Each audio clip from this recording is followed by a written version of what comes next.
Bapak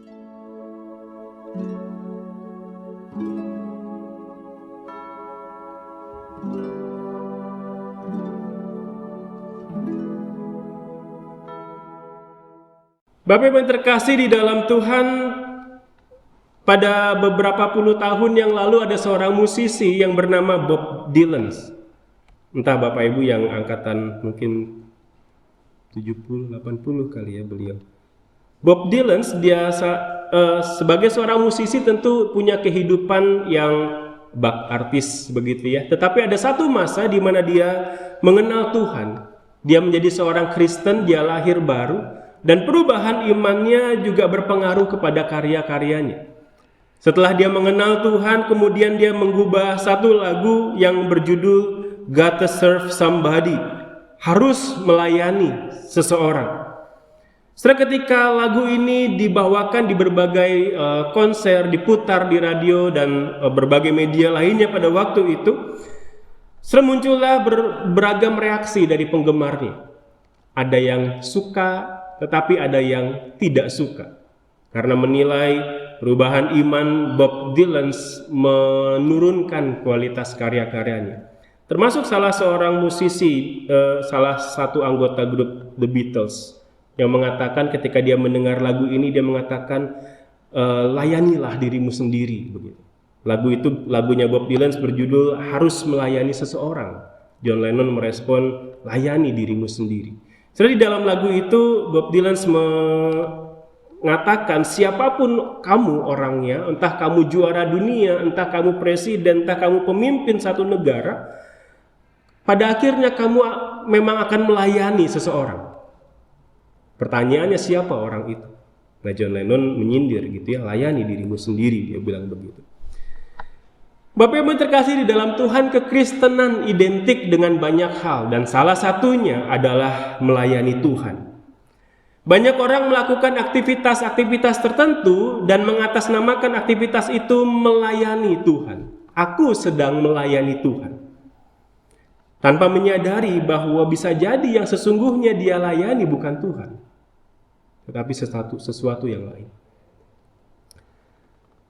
Sudah bagi seorang pengkhotbah, hal ini menjadi satu tantangan yang harus terus kami waspadai.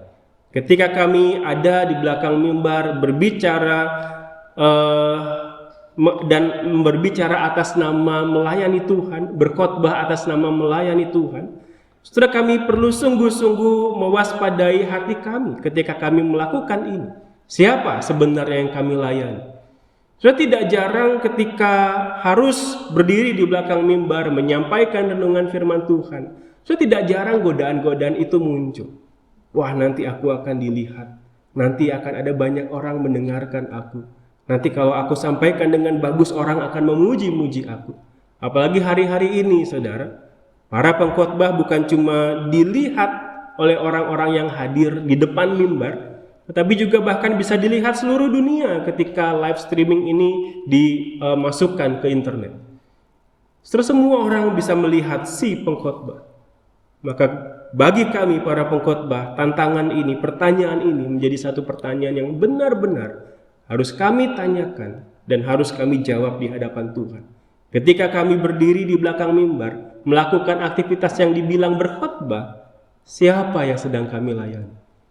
Apakah kami sedang melayani Tuhan atau kami sedang melayani diri kami sendiri?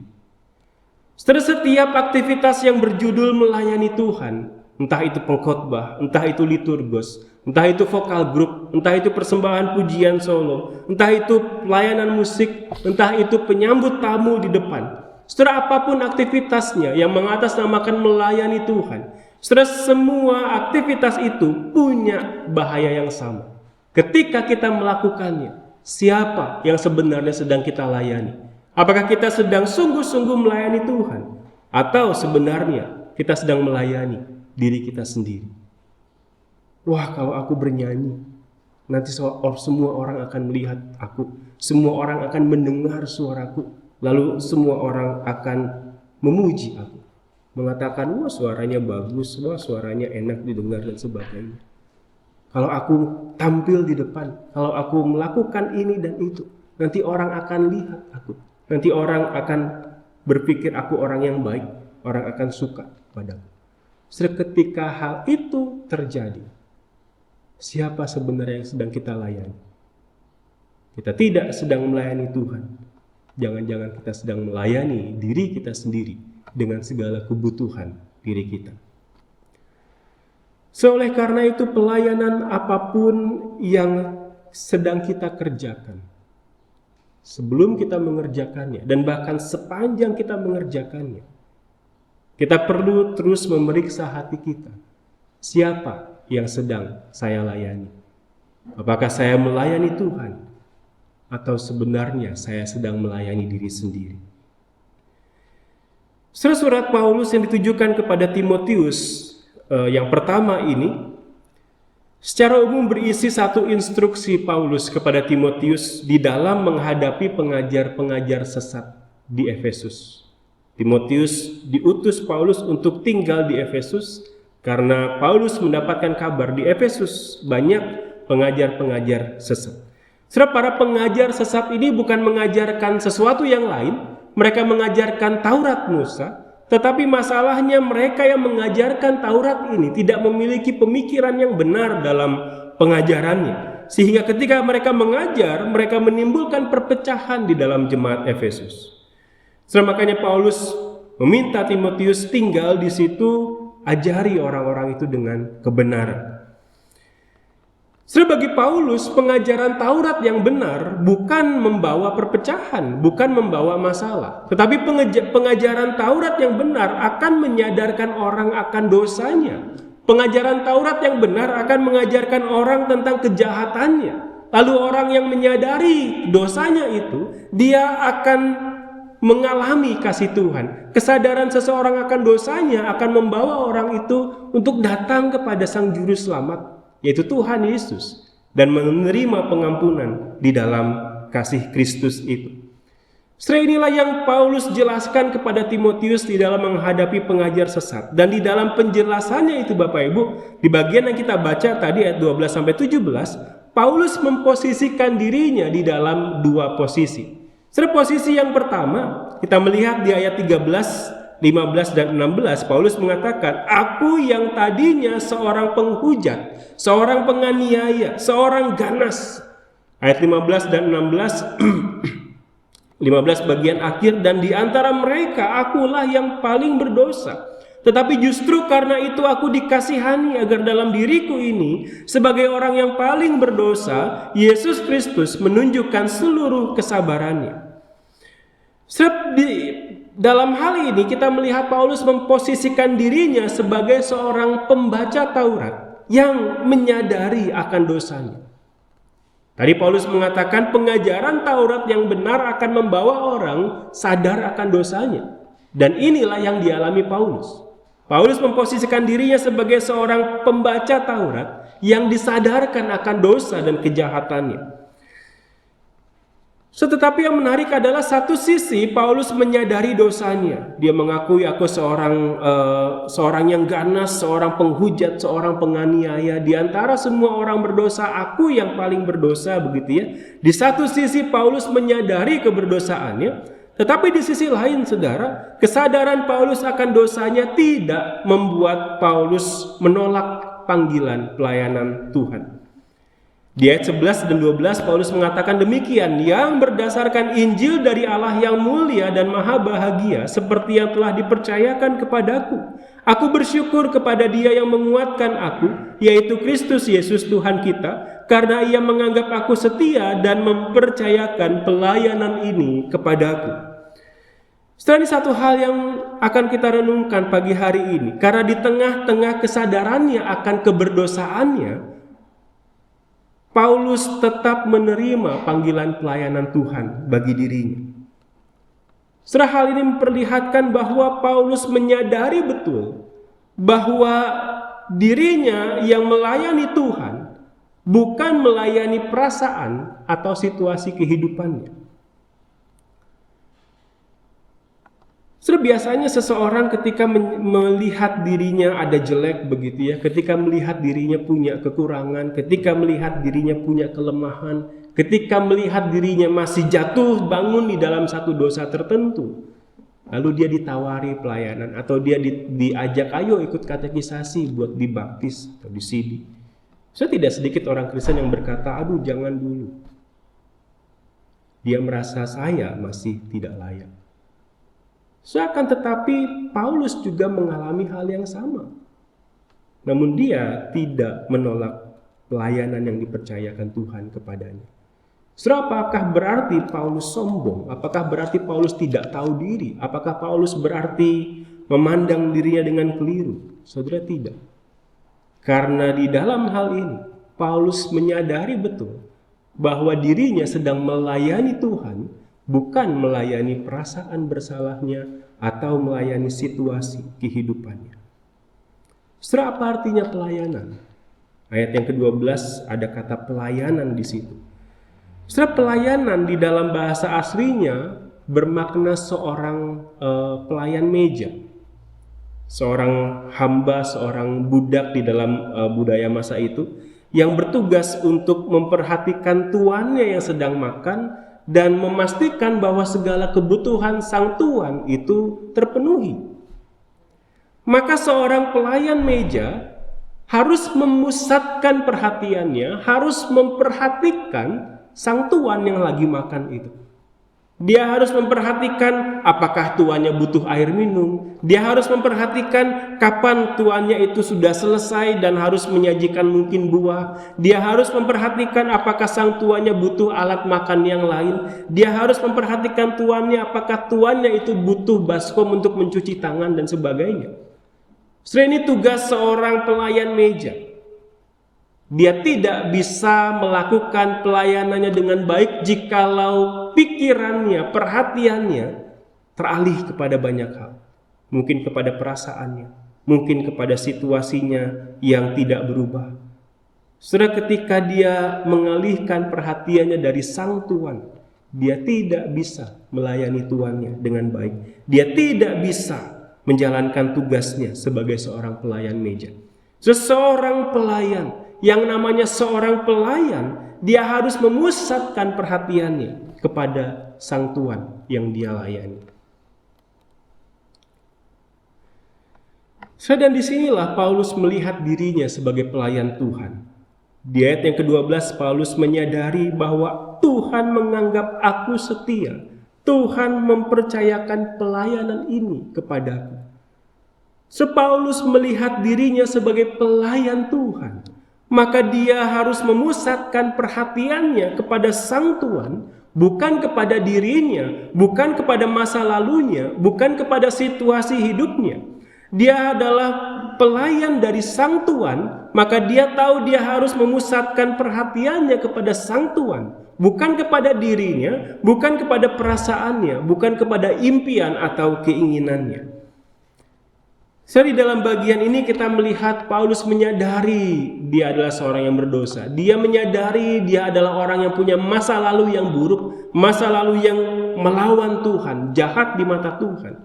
Tetapi ketika dia menerima panggilan untuk melayani Tuhan, ketika dia menerima kasih karunia pelayanan itu, Paulus tidak mengatakan, Tuhan aku dulu ini membunuh orang-orang Kristen, Tuhan dulu aku ini jahat sama Tuhan, masa Tuhan mau panggil aku, enggak usahlah Tuhan, aku tidak layak. Paulus tidak melakukan itu. Ya dia sadar keberdosaannya, ya dia sadari masa lalunya yang jahat itu, tetapi ketika dia menerima panggilan pelayanan Tuhan, perhatian Paulus tidak berpusat pada masa lalunya, tetapi dia memusatkan perhatiannya kepada Tuhan yang memberikan kasih karunia itu kepadanya. Sehingga Paulus menyadari dirinya sebagai pelayan Tuhan, bukan pelayan dari masa lalunya, bukan pelayan dari perasaannya, bukan pelayan dari impiannya. Inilah makna pelayan. Seorang pelayan memusatkan perhatiannya kepada apa yang dia layani. Jikalau seseorang memusatkan perhatiannya kepada masa lalunya, dia sedang melayani masa lalunya. Kalau seseorang memusatkan perhatiannya kepada situasi hidupnya, aku belum punya ini, aku belum punya itu, aku masih belum bisa mencapai ini, aku belum bisa mencapai itu. Kalau seseorang memusatkan diri kepada keinginannya atau impiannya, dia sedang melayani impiannya, keinginannya, bukan melayani Tuhan. Maka kalau kita berkata, nanti dulu deh melayani Tuhan, situasiku masih belum kondusif, pekerjaanku masih belum bagus, aku masih punya keinginan ini dan itu. Kalau ini udah tercapai, baru aku mau melayani Tuhan. Seketika kita melayani di dalam kondisi seperti itu, kita bukan sedang melayani Tuhan, tetapi sedang melayani keinginan diri kita. Paulus tidak demikian. Paulus menyadari dirinya sebagai pelayan Tuhan. Seseorang yang memusatkan perhatiannya kepada Sang Tuhan, bukan kepada perasaannya, bukan kepada masa lalunya, bukan kepada situasi kehidupan atau impiannya. Karena kita tahu Paulus di dalam pelayanannya kepada Tuhan begitu menderita, ditangkap, dipenjara, disiksa, mengalami karam kapal, kelaparan dan sebagainya. Tetapi dia tidak melayani situasinya. Apapun penderitaan yang dia alami, dia tetap melayani Tuhan. Bahkan ketika Tuhan tidak menjawab doanya, ketika Tuhan tidak mengabulkan doanya, Paulus tidak melayani keinginannya, dia melayani Tuhan.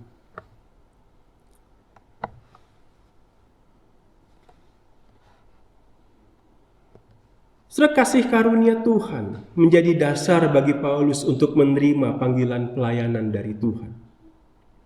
Di dalam melayani Tuhan, Paulus memusatkan perhatiannya pada Tuhan yang beranugerah, bukan kepada dirinya yang berdosa. Dia memusatkan perhatiannya kepada Tuhan yang memberikan kasih karunia, bukan kepada situasi hidupnya yang penuh dengan kekurangan di sana-sini.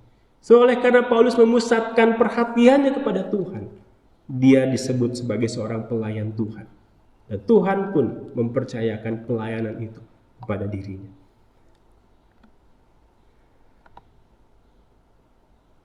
Pagi tadi saya mengirim satu buah video lagu di grup jemaat di WA.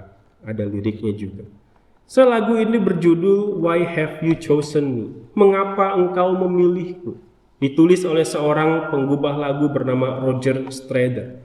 Namanya mungkin asing bagi kita. Kehidupannya mungkin juga tidak diketahui banyak orang. Tetapi Roger Strader menggubah cukup banyak lagu yang menjadi berkat bagi banyak orang, dan salah satunya lagu ini, Why Have You Chosen Me? Mengapa engkau memilihku? Lagu ini mengisahkan tentang seseorang yang mengalami kasih karunia pengampunan dari Tuhan. Dia heran, kenapa di antara segala jutaan bahkan miliaran orang, Tuhan memilih untuk menyelamatkan aku. Seorang ini heran, kenapa aku yang dipilih dari sekian banyak orang itu. Dan semakin dia merenungkan kasih karunia pengampunan Tuhan, semakin dia merasakan ketidaklayakannya. Semakin dia merenungkan kasih karunia Tuhan, semakin dia menyadari Tuhan menyelamatkan aku bukan karena aku baik, bukan karena aku layak.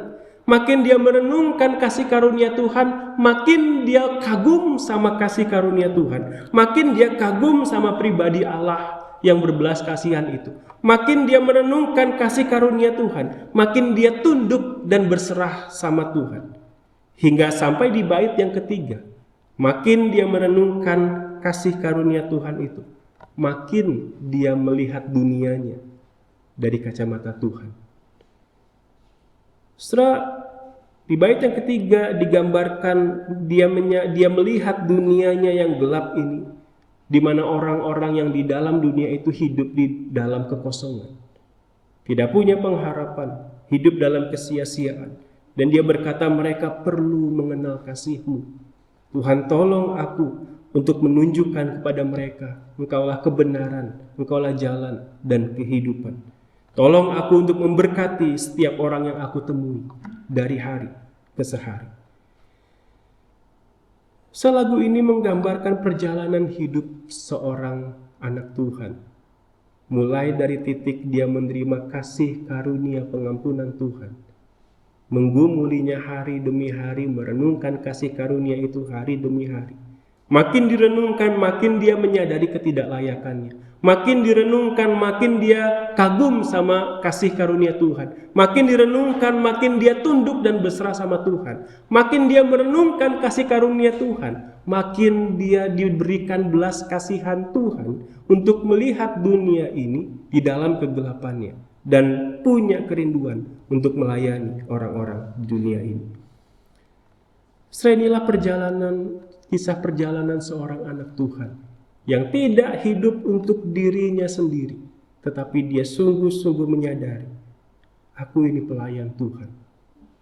Aku mau melayani Tuhan, bukan melayani masa laluku, bukan melayani situasi kehidupanku, tetapi melayani Tuhan yang sudah berbelas kasihan kepadaku.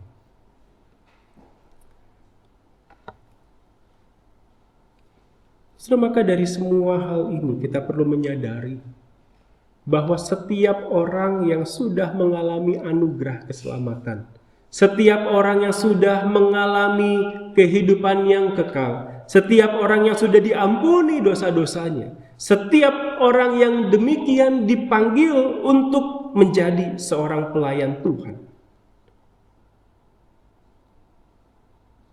Saya revisi sedikit kalimatnya. Semua orang yang sudah mengalami anugerah keselamatan bukan hanya dipanggil jadi pelayan Tuhan, tetapi setiap orang yang sudah lahir baru, yang sudah menerima keselamatan adalah seorang pelayan Tuhan. Suka tidak suka, mau tidak mau, kita yang sudah diselamatkan adalah pelayan Tuhan. Kita adalah hamba-hamba Tuhan. Bukan masalah aku mau atau tidak mau, bukan masalah aku siap atau tidak siap, bukan masalah aku belum mencapai ini dan itu. Tetapi ketika kita menerima pengampunan dari Tuhan, ketika kita sudah diampuni dosanya, ketika kita sudah dibebaskan dari belenggu dosa, kita sudah menjadi milik Allah. Dan pada saat itu kita juga adalah hamba-hambanya. Orang yang mengarahkan hidupnya untuk kemuliaan Sang Tuhan, bukan untuk melayani diri lagi. Seorang yang sudah mengalami pengampunan Tuhan, hatinya akan dipenuhi dengan ucapan syukur. Hatinya akan dipenuhi dengan kekaguman kepada Allah.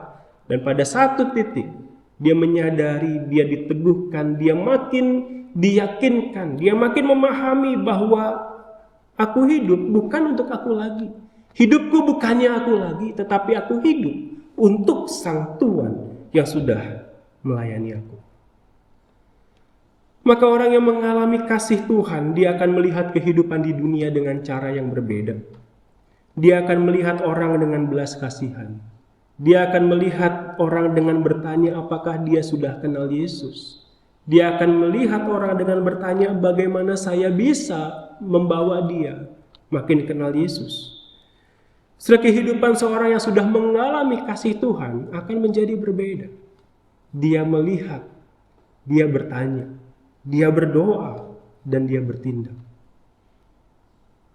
Maka jikalau hari ini kita sudah yakin dengan keselamatan kita, jikalau hari ini kita sudah yakin bahwa aku adalah bagian dari anak Tuhan, kepada setiap kita anak Tuhan, kita juga punya status sebagai pelayan Tuhan.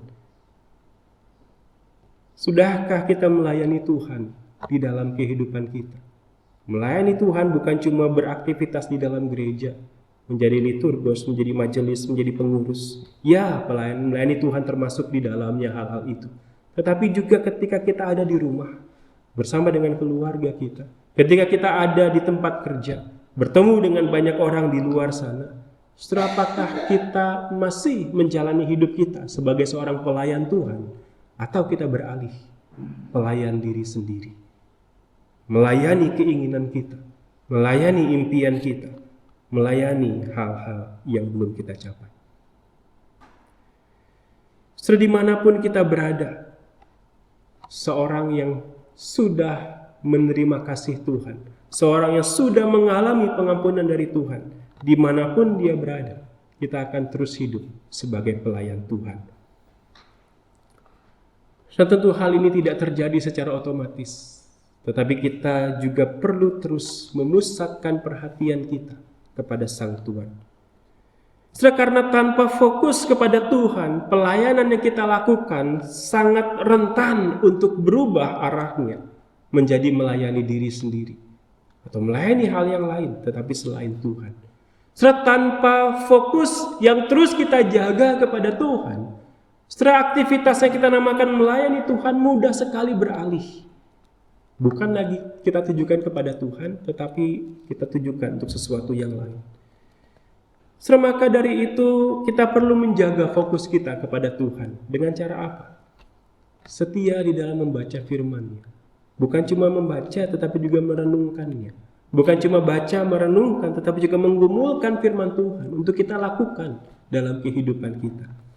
Setelah hanya firman Tuhanlah yang berkuasa menjaga hati kita, menjaga pikiran kita dari godaan dunia. Setelah dunia ini begitu lihai, begitu pintar menggoda kita, mengingatkan kita tentang masa lalu kita. Dulu kamu ini begini-begini loh. Dulu hidupmu itu gelap loh. Dulu hidupmu itu memalukan loh. Masa kamu mau melayani Tuhan? Bukankah pikiran-pikiran seperti itu sering muncul dalam pikiran kita dan membuat kita berhenti melangkah mendekat kepada Tuhan? Sedunia ini begitu lihainya, begitu pintarnya, bukan cuma mengingatkan kita kepada masa lalu, tetapi juga menawarkan kita kenikmatan-kenikmatan di masa depan yang palsu. Dunia ini menawarkan kita udah gak usah ibadah, udah gak usah melayani Tuhan. Santai-santai aja hari Minggu, santai-santai aja hari Rabu malam. Kamu sudah capek bekerja. Kamu sudah sibuk dengan berbagai permasalahan di tempat pekerjaan, di tengah keluarga. Kamu sudah cukup capek dengan berbagai kesibukan di dalam kehidupanmu di luar sana. Wis, istirahat aja. Nikmati waktu santai ini. Atau bahkan dunia ini juga menggoda kita dengan hal-hal yang menawarkan kenikmatan-kenikmatan yang tidak berkenan di hadapan Tuhan. Sudah ada berapa banyak orang-orang di masa pandemi ini akhirnya karena pergumulan hidupnya, karena tuntutan hidupnya, akhirnya mereka jatuh dalam dosa. Karena kebosanannya, karena kejenuhannya, akhirnya jatuh di dalam dosa. Dunia ini begitu pintar, dunia ini begitu lihai, menggoda kita, membuat kita teralih fokusnya dari Tuhan. Sehingga kalau kita tidak berjaga-jaga, kalau kita tidak menjaga hati kita dengan firman Tuhan, maka dunialah dan segala tawarannya yang akan mengisi hati kita dan membuat kita berbelok, membuat kita beralih. Kalau firman Tuhan tidak menjaga hati kita, maka dunia yang akan memagari hati kita. Oleh karena itu, seorang pelayan Tuhan harus terus memusatkan perhatiannya kepada Tuhan di dalam firman-Nya. Sehingga firman Tuhan itu yang akan menjaga hati kita untuk terus mengingat identitas kita. Aku ini anak Tuhan, aku ini pelayan Tuhan. Ya, hidupku di masa lalu kelam. Ya, hidupku di masa lalu mempermalukan nama Tuhan. Tetapi darah Kristus sudah membasuh dosaku. Tuhan sudah mengampuni aku. Aku sudah menjadi anaknya. Dan sekarang aku hidup bukan untuk diriku lagi, tetapi untuk Tuhan. Firman Tuhan yang akan terus menjaga hati kita untuk tetap mengingat panggilan kita. Bahwa kita dipanggil untuk hidup melayani Tuhan. Dengan demikian, kita akan hidup menjadi seorang pelayan Tuhan yang siap untuk menjawab pertanyaan siapa yang kamu layani. Dengan berani, dengan tegas, dengan yakin, kita berani untuk berkata, aku melayani Tuhan. Aku adalah seorang pelayan Tuhan. Ya, aku punya masa lalu yang kelam. Ya, aku punya masa lalu yang mempermalukan Tuhan. Tetapi darah Kristus sudah membasuhku. Aku seorang anak Tuhan hari ini. Dan aku siap mendedikasikan diriku untuk kemuliaan-Nya. Aku siap untuk mengarahkan hidupku, meninggikan dan memuliakan Tuhan dimanapun aku berada. Aku seorang pelayan Tuhan. kita yang sudah mengalami kasih karunia pengampunannya, kita adalah pelayan Tuhan. Oleh karena itu, biarlah kita terus memusatkan perhatian kita kepada Sang Tuhan kita, sehingga kita tahu apa kehendaknya, kita tahu apa yang Tuhan mau untuk kita lakukan, baik ketika kita ada di tengah-tengah jemaat, maupun ketika kita ada di tengah-tengah keluarga, di tengah-tengah masyarakat, sehingga dimanapun kita berada, kita terus menjadi seorang pelayan Tuhan yang memuliakan Sang Tuhan itu. Mari kita tundukkan kepala, kita berdoa.